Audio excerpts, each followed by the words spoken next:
Bonjour, bienvenue dans la série sur l'électrodynamique classique.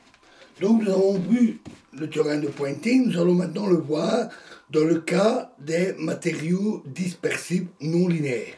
Alors dans ce qui précède, nous avons établi ce théorème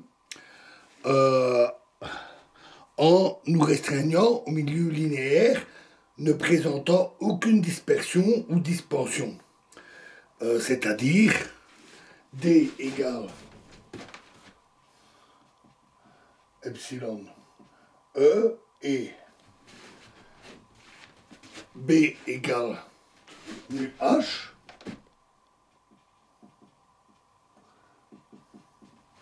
avec epsilon et mu réels et indépendants de la fréquence, donc de parfaite constante. Les matériaux réels présentent toujours une dispersion. La linéarité est parfois, même assez fréquemment, plutôt bien respectée, sauf bien sûr dans les matériaux ferromagnétiques. Mais la dispersion, elle, est toujours plus ou moins importante. Alors, pour l'analyser, nous devons décomposer les champs E et D, ou B et H, en intégrale de Fourier. Ainsi, on pose E xt égale à l'intégrale de moins l'infini à plus l'infini de E oméga t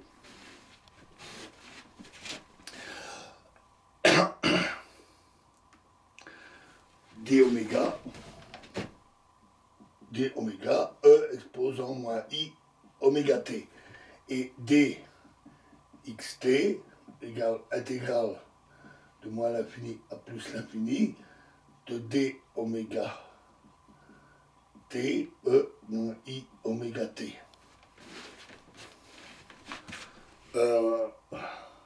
Oui, excusez-moi, c'est EX oméga et EDX oméga.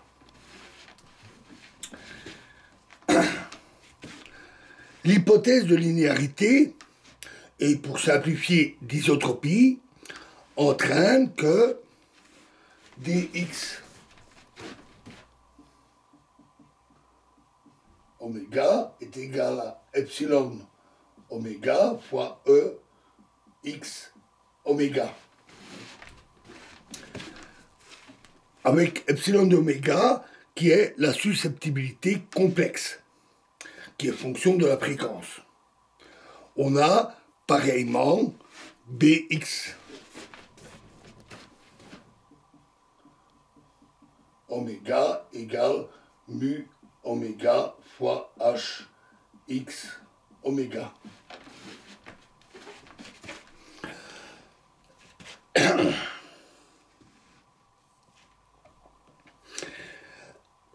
Les champs étant réels, on a alors que EX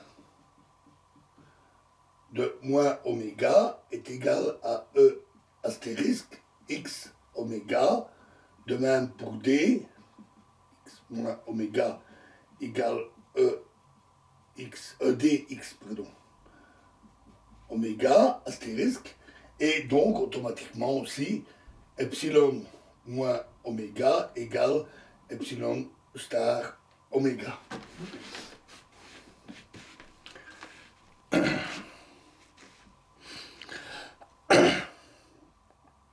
La présence de dispersion entraîne l'existence d'une relation temporellement non locale entre D et E, et nous examinerons plus en détail cette relation plus tard.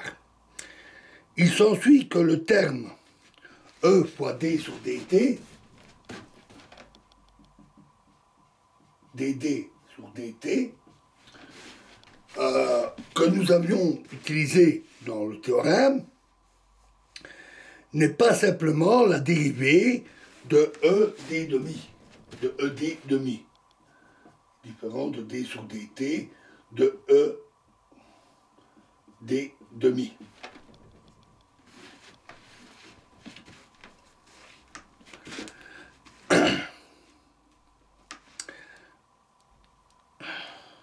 décomposons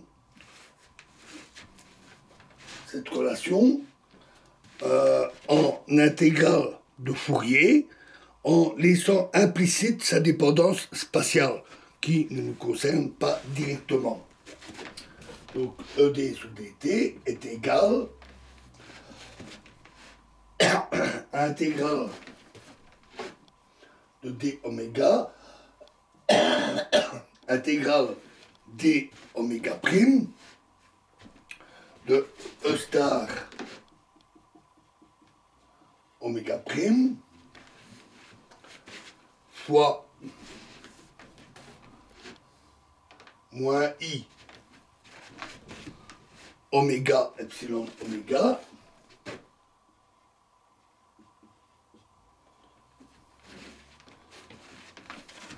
fois E oméga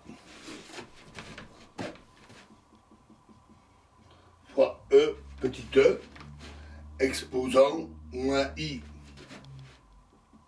oméga moins oméga prime T.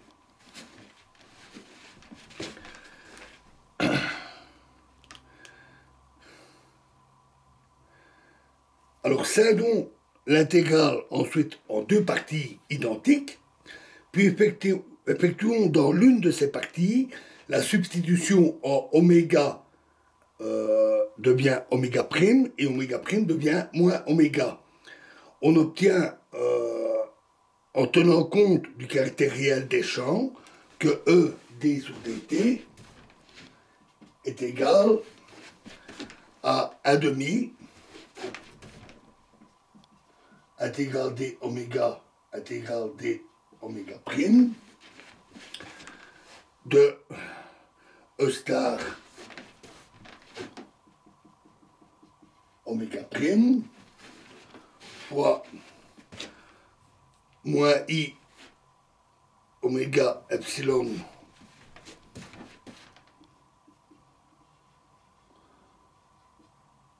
moins I oméga epsilon de oméga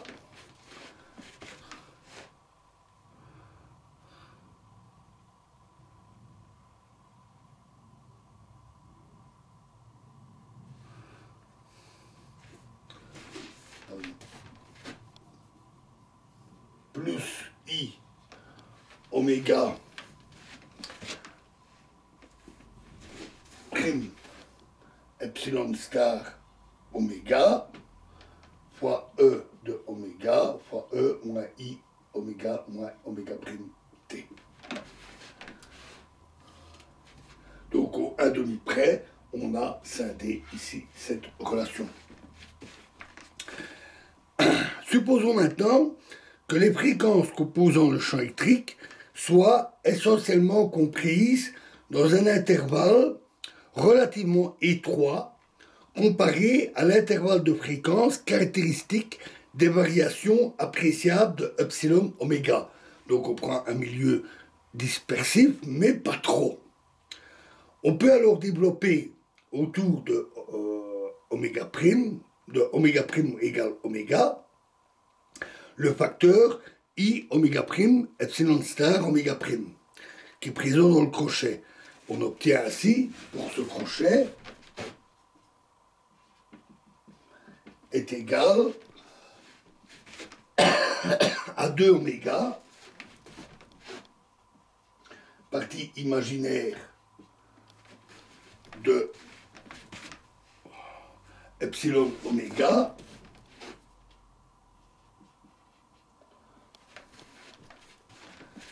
moins I oméga moins oméga prime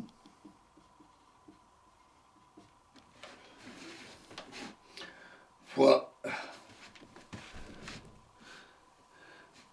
D sur D oméga de oméga epsilon astérisque oméga plus les termes d'ordre supérieur.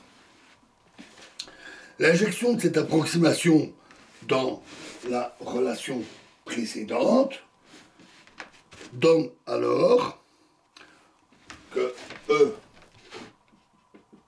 d sur dt est égal à l'intégrale d oméga, intégrale d oméga prime de E star oméga prime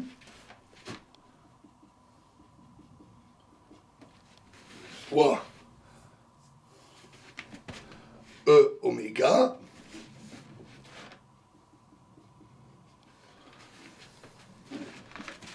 fois oméga fois imaginaire de epsilon oméga fois E exposant moins I oméga moins oméga prime t plus d sur dt 1 demi de intégrale d oméga intégrale d oméga prime de E star oméga prime E oméga fois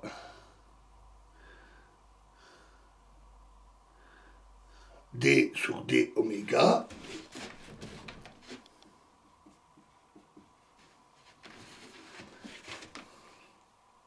de oméga epsilon astérisque oméga fois E exposant moins I oméga moins oméga prime t.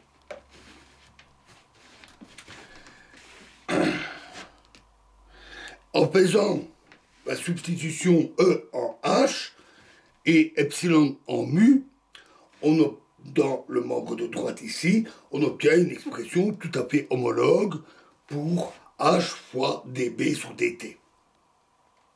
Voilà, et nous verrons la suite dans la prochaine vidéo. Je vous remercie.